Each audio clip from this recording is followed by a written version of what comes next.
The very first thing that I always recommend is to make sure that they get checked out physically really well.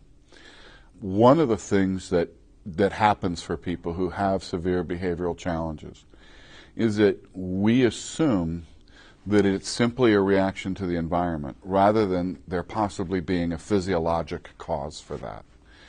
And a lot of people, when they get sick, if they don't have traditional language, if they don't even know what words to use, may act out.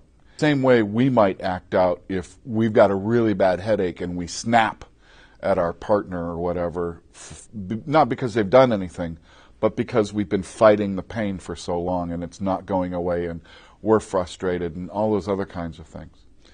So the first thing I do is, and this goes to some court cases and some things along those lines about Stickney versus Wyatt and things along, that we need to be ruling out that there's a medical etiology or a medical cause behind this.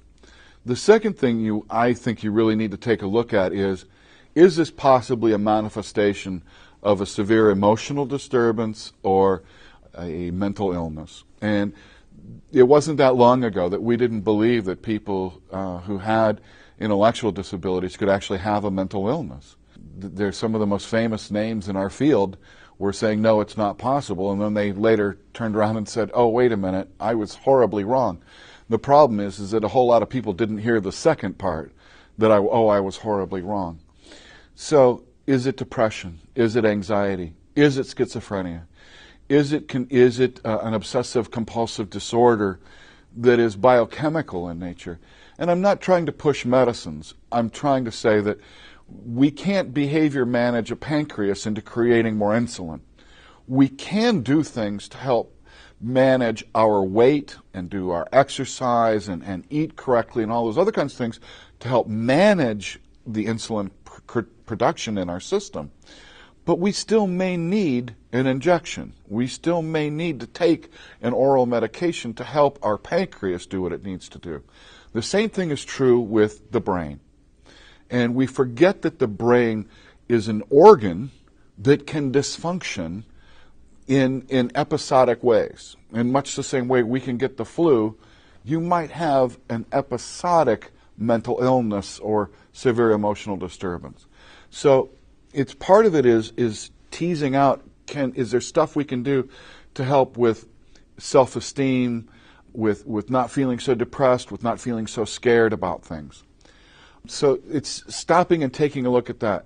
The next thing that I would suggest is, what are they trying to do that they don't seem to be able to do? Maybe it's frustration, that they're trying to accomplish something, but for whatever reason they're not able to do it. Can we find a way to help them be able to do those things? And the last thing I would suggest as an early step is, are they trying to tell us something and we're just completely missing it? Is it their best effort with language that they are processing, that they're trying to communicate and say, you know, I'm really lonely, or I'm bored out of my mind, or I hate going to that day program, or please don't make me ride the bus again, or I don't want to go to bed at 9 o'clock at night, and I don't want to take a bath before I go to bed. I want to go to bed at 10 o'clock, and I want to take a shower when I get up. And we make all kinds of rules and restrictions and programs and things to sometimes make it easier for us, but it makes it hell for the person. And so I guess what I would say is, let's really spend some time getting to know the person, if they're not a family member or whatever. And even if they are a family member, rather than assuming you know the answers, spend some time to say, okay, pretend I don't know anything.